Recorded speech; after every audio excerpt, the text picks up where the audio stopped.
I've always had a perverse curiosity about the darker recesses of the internet. It started as simple fascination, browsing through conspiracy theories and unexplained mysteries late at night. But last Thursday, my curiosity veered into something much darker, something that I can't seem to shake off.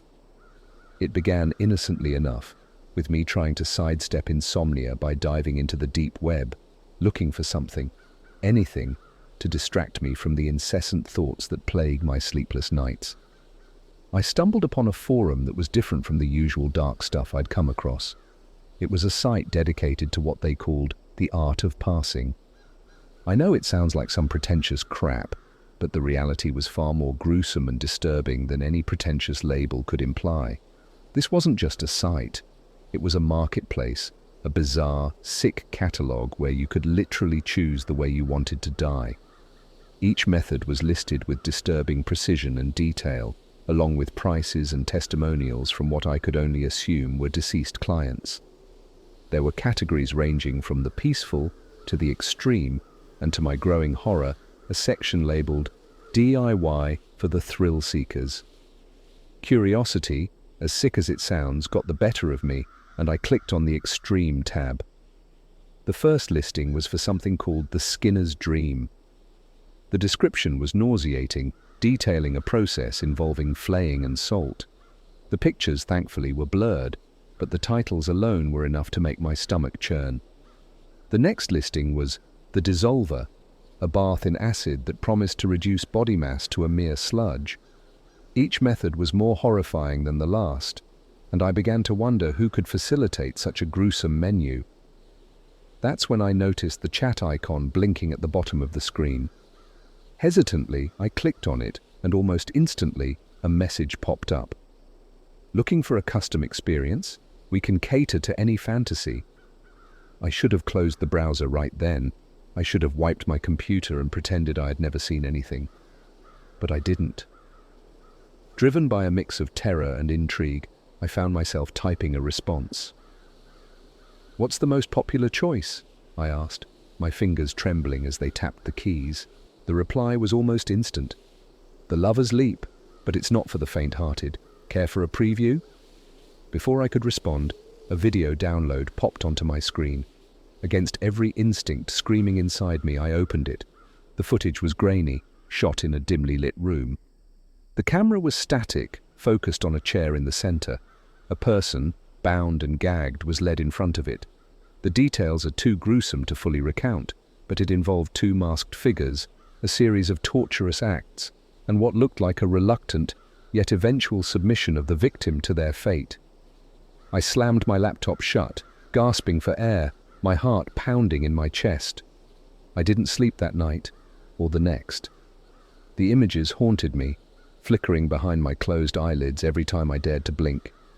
It's been 3 days now, and every time I go online, I feel like I'm being watched. The worst part? I noticed a new listing on the site just before I left, one that hadn't been there before, a method eerily similar to a nightmare I'd had just days before finding the site. The title read, "Your Worst Fear Realized." And now, I can't shake the feeling that somehow they know what scares me the most. The days following my discovery of that horrific website felt like moving through a thick, persistent fog. My mind was a tumultuous sea of paranoia and dread. Every shadow in my peripheral vision seemed to twitch with malevolent intent. Every creak of my old apartment's bones sounded like whispers behind the walls. I had vowed never to return to that dark corner of the web, but the fear gnawed at me, not just of what I had seen, but of the unknown. Who ran that site? How did they acquire their clients? The normalcy of the world around me seemed like a thin veneer over something much darker, something voraciously evil. On the third night, as I lay in bed, the glow of my phone screen felt like the only barrier between me and the darkness that seemed to press against my windows. A notification blinked, a new email. I tapped it open with a trembling hand, my breath catching in my throat. The sender was anonymous. The subject line simply read, "Your interest has been noted." The email was short, chilling. "We appreciate your curiosity. Not many delve as deep as you have. If you wish to learn more, There is a place for you here. Consider this an invitation. Our paths could be greatly beneficial to each other. Meet us where it all ends, where your fear meets your fascination.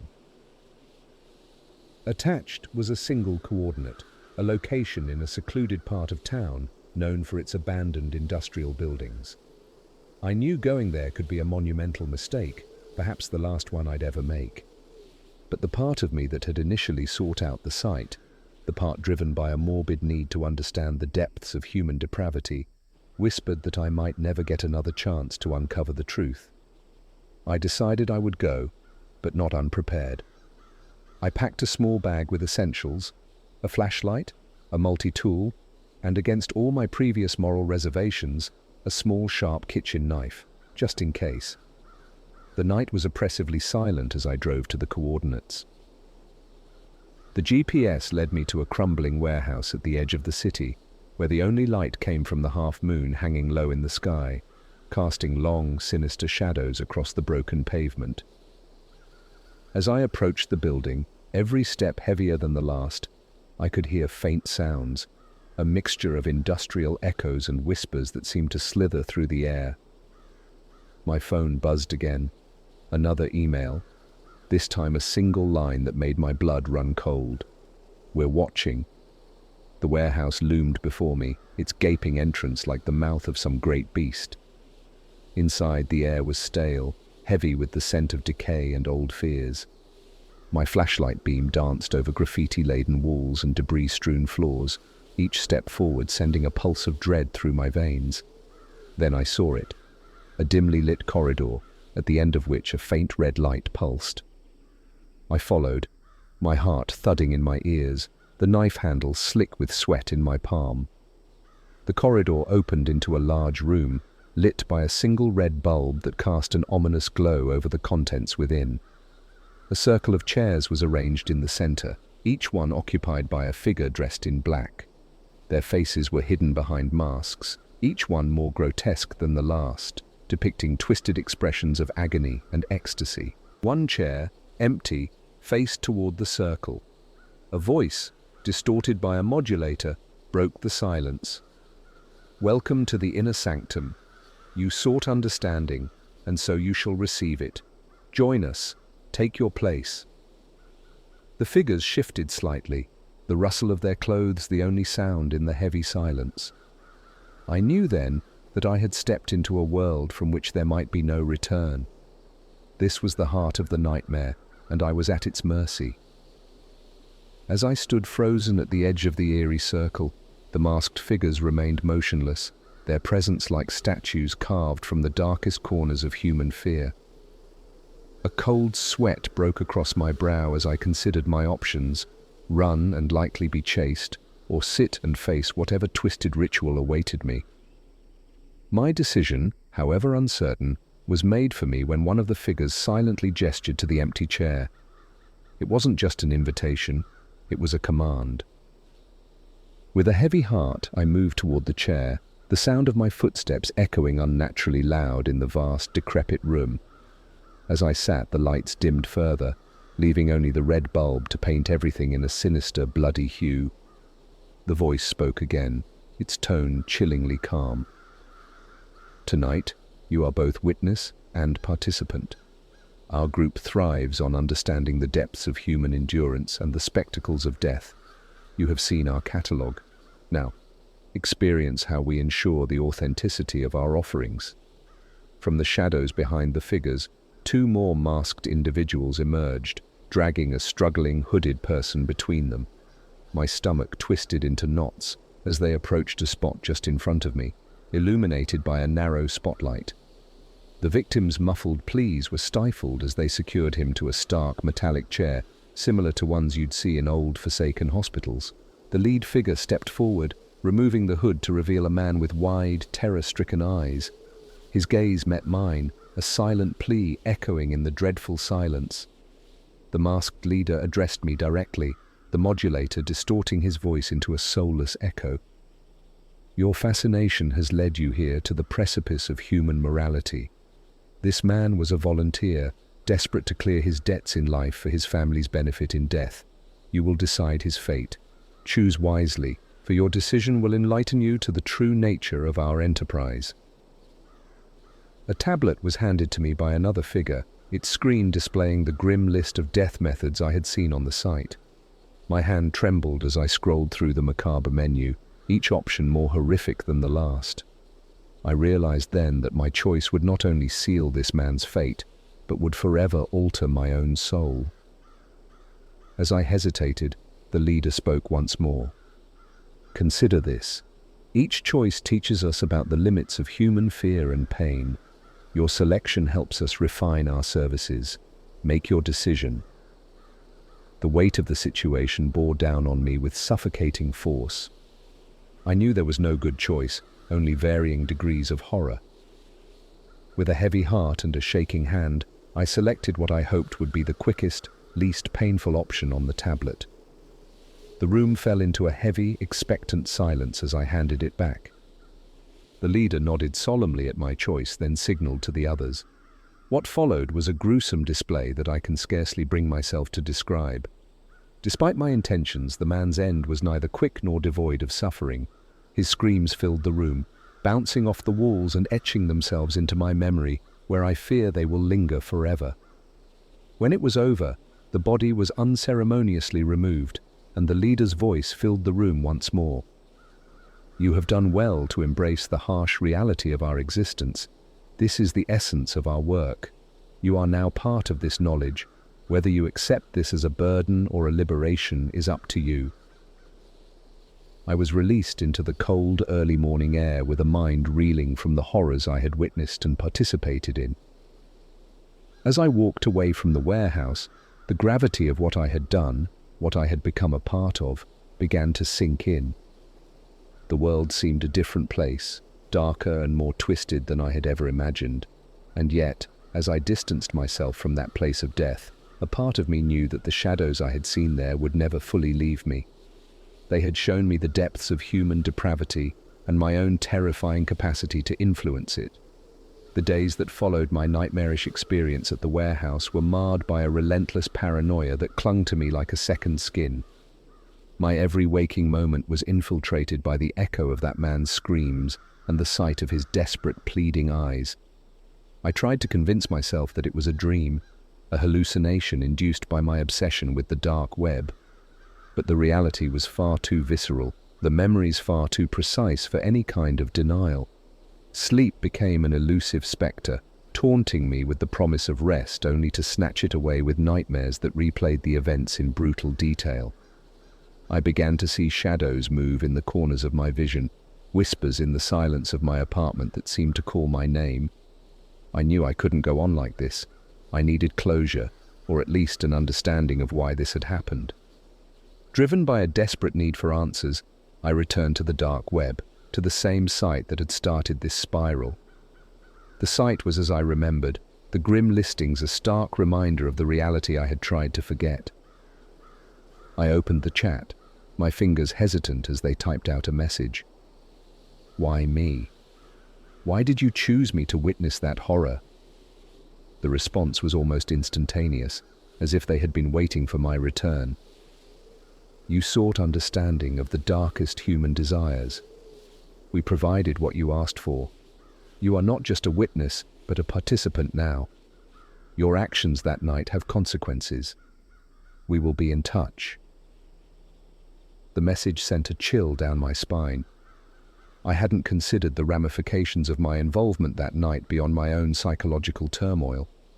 The idea that I might be implicated in their activities, that they might have plans for me, was terrifying. My involvement had seemed passive, forced upon me by circumstance, but their words suggested something more. I was a part of their narrative now, woven into the fabric of their dark tapestry. Days passed with each one bringing its own form of dread. I became hyper-aware of my surroundings, every face in the crowd a potential observer. My online activities were now conducted through numerous layers of security, though I knew if they wanted to reach me, all my precautions would likely be futile. Then, one evening, as I was returning from a futile attempt to distract myself with a night out, I found an envelope under my door. It was plain, with no markings to indicate its origin, but I knew. Trembling, I opened it to find a single photograph and a note. The photo showed a scene from that night at the warehouse, a moment captured in the midst of the horror. It was a reminder, proof that what had occurred was real, and that I was inextricably linked to it. The note was just 3 words: "Don't try running." The simplicity of the message, the starkness of the threat, sent a wave of panic through me. It wasn't just about being a witness anymore. It was about control, about keeping me within their reach. That night, the true depth of my situation began to crystallize. I wasn't just an accidental tourist in their world of horror. I was a chosen one, selected for reasons I still didn't fully understand. My attempts to pull away from the abyss only served to entangle me further. As I lay in bed, staring at the ceiling, a plan began to form. If I was to have any chance of escaping their clutches, of protecting myself from further involvement, I needed to understand exactly what I was dealing with. I needed to go back to the source, back to the warehouse. Not as a victim this time, but as someone looking for answers, or perhaps looking for a way to end this nightmare once and for all. Armed with nothing but a desperate need for closure and a hastily conceived plan, I drove back to the warehouse under the cloak of darkness. My mind raced with possibilities, each more terrifying than the last. But the need to end this, to reclaim my life, pushed me forward. As I approached the warehouse, the familiar sense of dread settled over me like a shroud. This time, though, I wasn't just a helpless observer. I had come to confront whatever awaited me, to unearth the secrets that lay buried in the shadows of that forsaken place. The building loomed before me, more menacing than ever in the dim light of the new moon. I paused at the entrance, taking a deep breath to steel myself against the fear that threatened to overwhelm me. Then, with a resolve I didn't know I possessed, I stepped inside. The warehouse was as I remembered it, vast, cold, and filled with the echoes of my previous visit. I moved quietly, my flashlight cutting through the darkness, revealing the abandoned remnants of its industrial past. As I made my way to the room where I had witnessed the horror, a chilling silence enveloped me. It was the calm before a storm, a silence that spoke of unspeakable things hidden in the dark. I reached the room, the memories of that night flooding back with visceral intensity. I expected to find it empty, a hollow shell of my nightmares. Instead, I was met with a sight that stopped me in my tracks. The circle of chairs was still there, but now they were occupied by figures clad in black, just as before.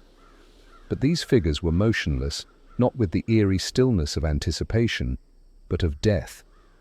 Each one was grotesquely posed, a macabre tableau of the final moments of life. My stomach churned as I realized I was standing in a graveyard of sorts, a display of the group's twisted handiwork. In the center of the circle, a single chair faced outward, bathed in the beam of my flashlight. On it sat a figure different from the others, alive, bound and gagged, their eyes wide with terror. As I approached, recognition dawned on me. It was the leader, the voice behind the mask, now reduced to a victim of his own horrific enterprise. His eyes met mine, pleading, but I felt no sympathy.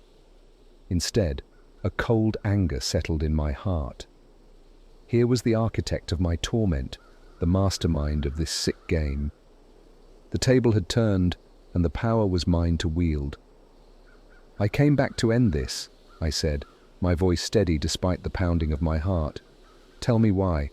Why all of this? Why me?" His muffled attempts at speech were futile against the gag, but the fear in his eyes was answer enough. He had never expected his prey to return, to challenge him. I leaned closer, my resolve hardening. "You brought me into this darkness, but I'm not leaving until it's over." With a swift motion, I removed the gag, allowing him the chance to speak. His words were a desperate, garbled mess of pleas and explanations, tales of a dark web empire built on human suffering, of a network that extended far beyond this room. But I was done listening. "I'm ending this nightmare," I declared, reaching for the tablet that still lay on a nearby table, the instrument of death choices. I powered it on, the screen lighting up to reveal one last option, a new addition, the turnabout. This was my creation, my addition to their twisted menu, and his eyes widened in realization as I made my selection. As the mechanism of his demise whirred to life, I turned away, unable to witness the final act. I left him there in the darkness, a victim of the very horror he had perpetuated. Outside, the dawn was breaking, casting light on the path back to my car. As I walked away from the warehouse, I felt the weight of the night lift slightly. I had confronted my nightmares, had faced the heart of darkness, and emerged. The road ahead would be difficult, the memories slow to fade, but I had reclaimed my life from the shadows, and as the sun rose, painting the sky with hues of hope, I knew the darkness would no longer define me.